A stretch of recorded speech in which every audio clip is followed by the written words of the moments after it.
Greetings, my name is Monty Martin. And I'm Kelly McLaughlin. And we are the Dungeon Dudes. Welcome to our channel where we cover everything Dungeons & Dragons, including advice for players and guides for Dungeon Masters. We upload new videos on Tuesdays and Thursdays, so please subscribe to our channel so that you never miss an episode.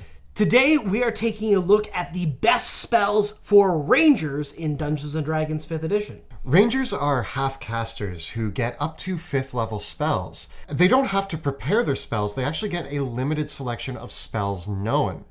With such a limited selection though, it's hard to pick out the ones that are stand out. Now, Monty and I have taken a look at the Ranger spell list and picked out spells from each level that we think are the best options all around for Rangers in Dungeons & Dragons 5th edition.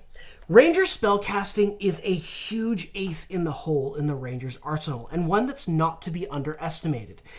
They can really add to a lot to the Ranger's capability in both combat, exploration, and many interaction scenarios, not to mention many of the new subclasses that have been introduced in Xanathars and Tashas, which have added additional spells known on top of the spells that the Ranger gets to select when they level up.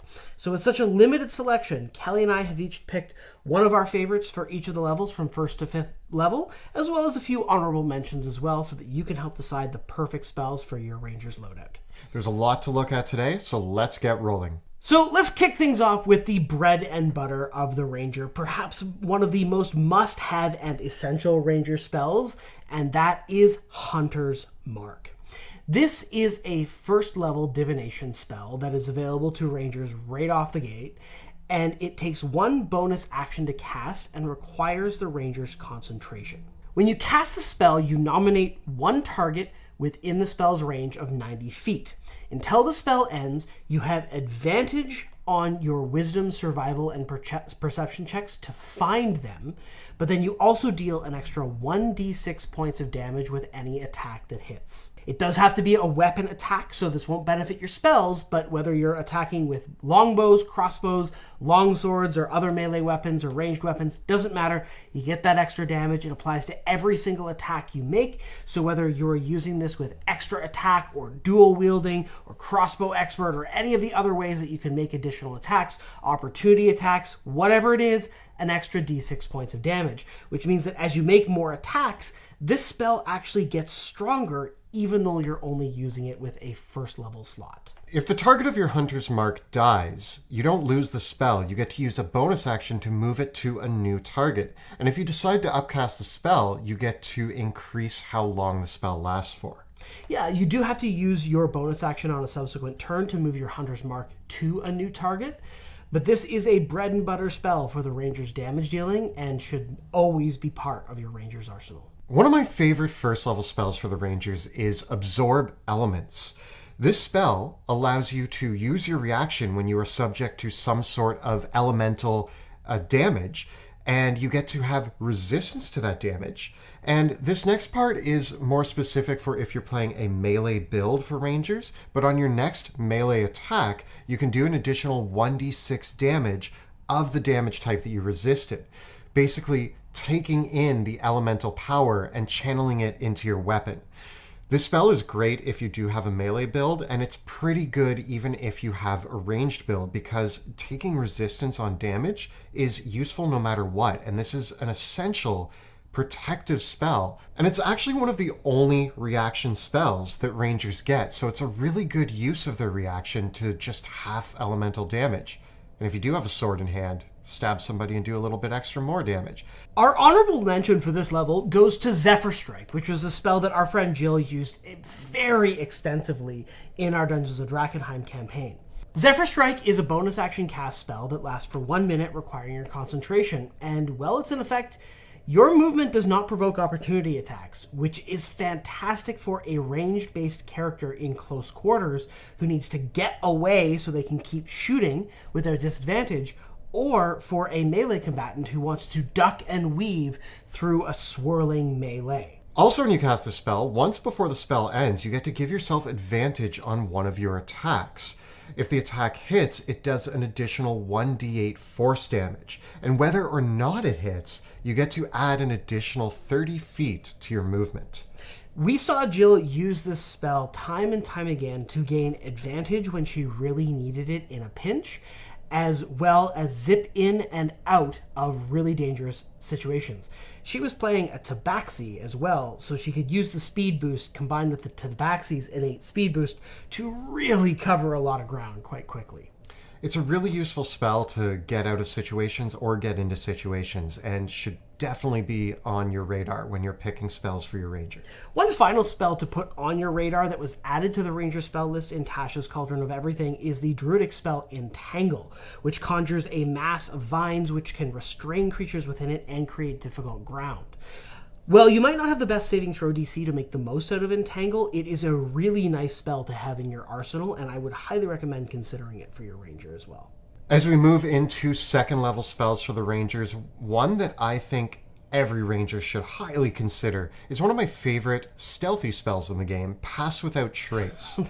Having this in your arsenal just means that stealth missions are going to go off so much smoother. When you cast this spell, you and any creature you choose within 30 feet of you gains plus 10 to their stealth checks. Not only that, but you cannot be tracked except by magical means, and you leave no footprints or other indications of your travel. This is great if you are being hunted by an enemy, or if you are trying to get somewhere that you just don't want people to know that you're there. If you're already playing a stealthy character and you have a stealthy party, this not only benefits the ranger, who will probably be pretty decent at stealth, but also your whole party. So even the clunky paladin or fighter towing along with you gets a plus 10, which means that the chances of them succeeding and not giving the party up on their stealth mission increase a lot. It makes for a really good spell to drop first when you're setting out on that infiltration mission. Just one thing to bear in mind with Pass Without Trace is that it is not invisibility. You are getting a bonus to stealth checks, but you still need to have the proper conditions for stealth available. Pass Without Trace does not help you get across an open courtyard unseen. It won't help you cross a field where there's nothing to hide behind. It just means that when you are able to use stealth, you're probably going to go undetected.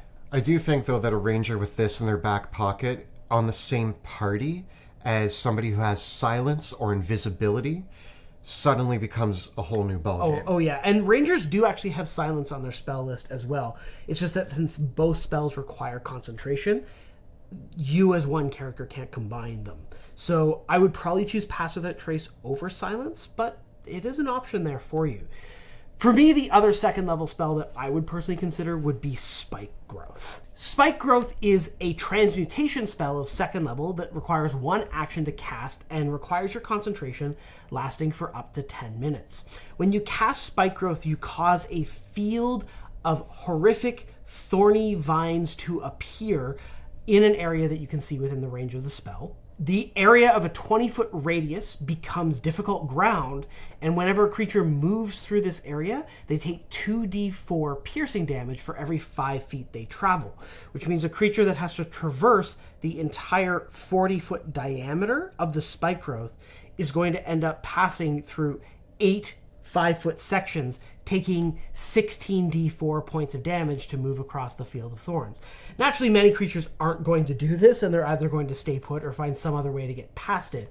But the threat of the damage of the trap is really, really deadly. It is made worse by the fact that the spell is naturally camouflaged. If a creature doesn't see you cast the spell, they don't know that the area is that dangerous, so they have to make a wisdom perception check against your spell saving throw DC, otherwise they don't detect innately that the area is hazardous. We also should mention that Tasha's introduced a lot of new spells for rangers, and for second level there are some great ones like Aid, Enhanceability, and Summon Beast, which I think are all really flavorful for the ranger and are all great spells. Yeah, there's actually a lot of competition now for the second level spell slot, and well, I think Spike Growth and Pass Without Trace are the absolute must-haves. The fact that Aid is now in contention is worth considering if no one else in your party already has it. Enhanceability is a really good spell, and Summon Beast, even if you're not a Beastmaster, is a really nice summoning spell, and you get it pretty early. I think, honestly, especially if you're not a Beastmaster, but you still wish that you kind of had some elements of it, taking Summon Beast means that you get that Beast Companion. And if you are a Beastmaster, your pet gets a pet. And isn't life about friendship? Well, speaking of friendship, moving on to the 3rd level spells, Conjure Animals is on the Ranger spell list. This spell is incredible, and even though Rangers get it at a pretty late level compared to Druids, being able to conjure a pack of elks or a pack of wolves or even just one big old bear is a fantastic asset. Conjure Animals naturally is a conjuration spell of 3rd level. It takes 1 action to cast, so unlike many other summoning spells, it's really easy to use it in combat, and it lasts for 1 hour. And one of the things that I like about it is that the summon can both be used for utility and a whole bunch of other combat attributes. Again, with any of these summoning spells, there is some contention over whether or not you can choose the creature that's summoned. If you can choose the creature that's summoned, it gets a lot more utility in that fact, because you can, for instance, conjure some giant eagles to fly on, which seems awesome no matter what way you slice it for an archer. I mean, even if you need mounts, you could conjure yourself a few mounts to get from point A to point B quickly. There's so many uses for this, and again, you just want more friends. Animal friends are Rangers' best friends, and you get a lot of them now with a lot of these additions to the spell list. And Conjure Animals is just one of my favorite spells in the game. I think it's very useful. I will say, you let me pick. Yeah, I'm a fan of letting, especially a ranger. I think it's pretty okay if the ranger gets to pick, because it's a needed boost to their spell casting, in my opinion. And I think as opposed to rangers do get the 4th level spell Conjure Woodland Beings as well, which is a much more problematic pick because of the pixie. Yeah. One of my favorite 3rd level choices is actually Plant Growth. This is a really great spell for controlling the battlefield in a large way. When you cast a spell, as an action, you can choose a point, and every natural plant within 100-foot radius of that point becomes thick and overgrown, meaning that enemies or anybody trying to pass through have to give up 4 feet of movement for every 1 foot of movement they take. You can also cast this spell with a longer casting time to make fruitful crops harvested for an entire village, which might seem like a ribbon piece, but I actually imagine that a lot of times in a campaign, there are times that your DM might not account for this, and you show up in a town and they're like, so-and-so stole our crops. This is the adventure you have to go on. And the ranger's like, give me a few hours. I'll fix this problem for you, and you have all the crops you need. Plant growth has some really weird world building implications. But that aside, plant growth also, when you use it to just make an area overgrown, it doesn't require concentration. So you can combine it with your other spells. For instance, you could use it with Conjure Animals. Conjure up a flying mount, fly around, pelt your enemies over a huge area. Now they're in difficult ground. Or maybe use Spike Growth. Spike Growth and Plant Growth together, we've discussed how much this actually impacts movement, and anybody stupid enough to try to struggle through that combination is going to have a bad time. Yeah, of course, you do need to have the natural area there already to use Plant Growth, so it is based on the terrain. But it's a really nice one to have in your arsenal if you are regularly in traditional, planty, overgrown, forested sort of areas in your adventures. Beyond that, it is worth noting that Rangers now get Revivify in their spell list as of Tasha's Cauldron of Everything, as well as the new upgraded summoning spell Summon Fae at 3rd level spell slots. We briefly mentioned as we move it into 4th level spell slots that Rangers also do get Conjure Woodland Beings, which gives you a lot more options for what you can summon compared to Conjure Animals, including Fae creatures like dryads and pixies and sprites and even hags. Conjure Woodland Beings has a really iffy reputation because of the ability to summon a group of 8 pixies that can now cast Polymorph on the party. Yeah, with a party of 4 and pixies, half of them casting Polymorph and half of them casting Fly. Keep in mind that Polymorph is specific to the level of the creature you cast it upon, not the caster. So I've ruled that one out at my table because four flying T-Rex is a little too much to deal with. Yeah, but on the other hand, we've seen the spell used in really cool ways when all the other interesting fey creatures that aren't pixies get summoned with it. Summoning a group of dryads themselves that cast Entangle is really cool. You can use it, as I said, to summon hags and other creatures. So it is a worthwhile contender on the Ranger's spell list. And I would be more generous with Conjure Woodland Beings with a Ranger, especially considering the level that Rangers get 4th level spells at. It's kind of worth the extra oomph for it. Beyond that, the 4th level spell offerings for Rangers, the only other one that I think is really worth considering is Freedom of Movement. Yeah, Freedom of Movement, when you cast it, allows you to ignore difficult terrain, and magic can't reduce your speed or paralyze or restrain you. What's really awesome here is this is a great one to partner with plant growth. Yeah. You can now cause all the plants in an area to become overgrown, and while your enemies struggle through it, you're hopping around from tree to tree, killing them. Freedom of Movement doesn't require concentration, and you can cast it on yourself or an ally as well. So it's a great setup strategy to give yourself that positional advantage. And flat-out immunity to being paralyzed and restrained is incredible. It also gives you the ability to just spend 5 feet of movement to escape a grapple. These are these really tricky and scary things that paralysis, being restrained, being grappled, all these things happen a lot at high-level play. And the fact that Rangers actually have immunity to this from a spell that they get is something that shouldn't be understated. It's a nice little ace in the hole. I find that Freedom of Movement is a very overlooked spell, but if you take into account all the implications of it, especially when combining it with other things that Rangers are going to be excelling at, I think it actually stands out amongst the Ranger spell list a lot. Yeah, I really like the idea of a Ranger using it on themselves to get immunity to difficult terrain and things that slow their movement. And then, just as we said, like something like plant growth, or even the spell of another character in your party.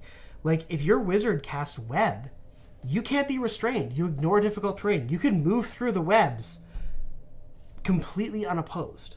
As we come to 5th level spells, there's one that definitely stands out to me, and that is Swift Quiver.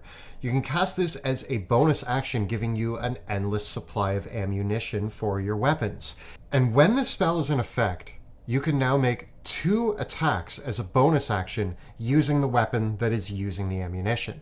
So if you are a bow-wielding ranger, this will just allow you to pile on so many extra attacks. And if you look at some of the subclasses presented to the ranger that get bonuses to their damage on certain attacks, or other features that might benefit their ability to attack or enhance their attacks, this becomes really valuable. And dishing out more attacks is always valuable, but on the ranger, it can add a lot of extra pain. 2 things to note, though, with Swift Quiver.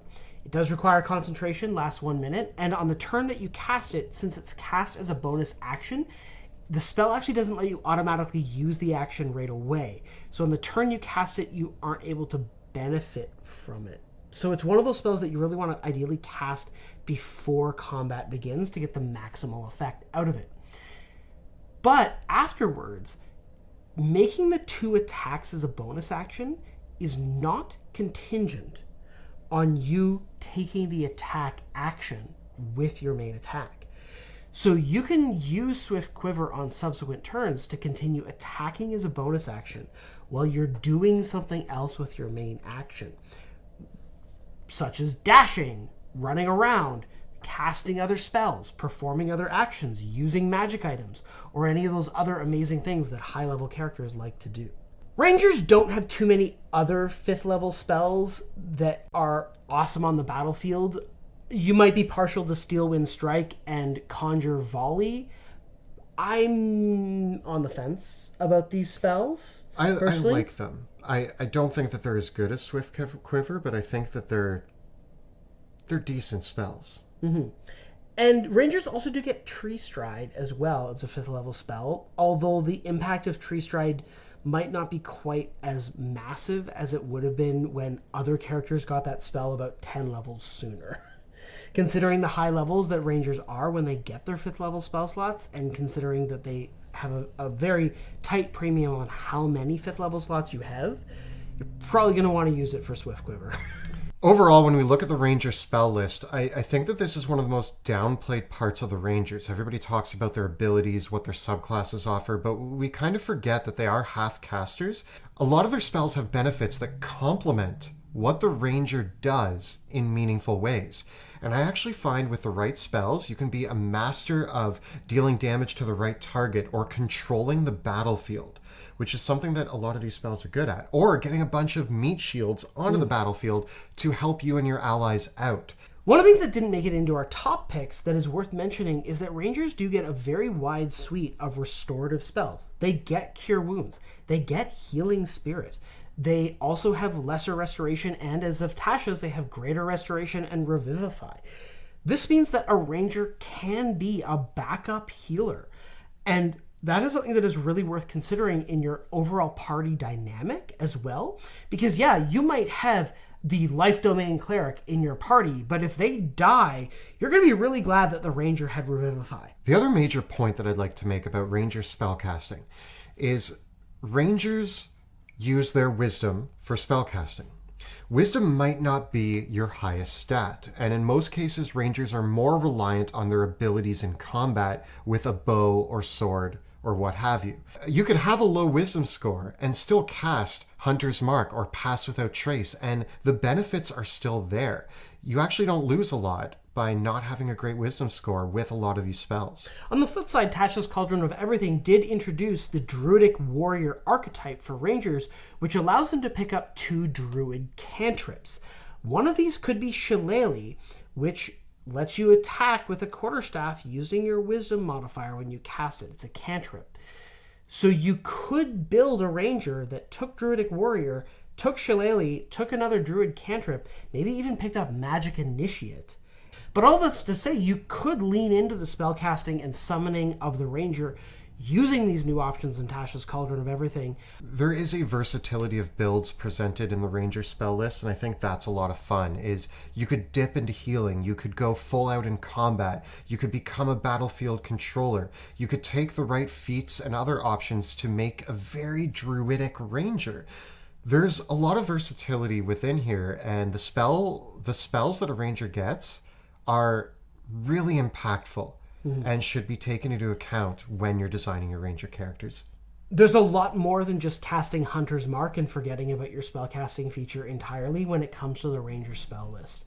If you really start diving into the tactics and strategy that are presented to the Ranger through their magical abilities, you really see that there's a lot more depth to the class than you might have seen at the first glance. So this has been a look at our favorite spells for Rangers. Our top spells for Rangers. Yeah. So this has been a look at our top spells for Rangers in Dungeons & Dragons 5th edition. Tell us about your favorite spell selections in the comments below.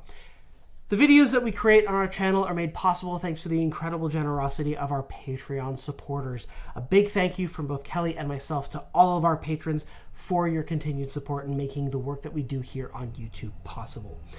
If you enjoy our channel and our work in general, consider joining our Patreon community by following the links in the description below.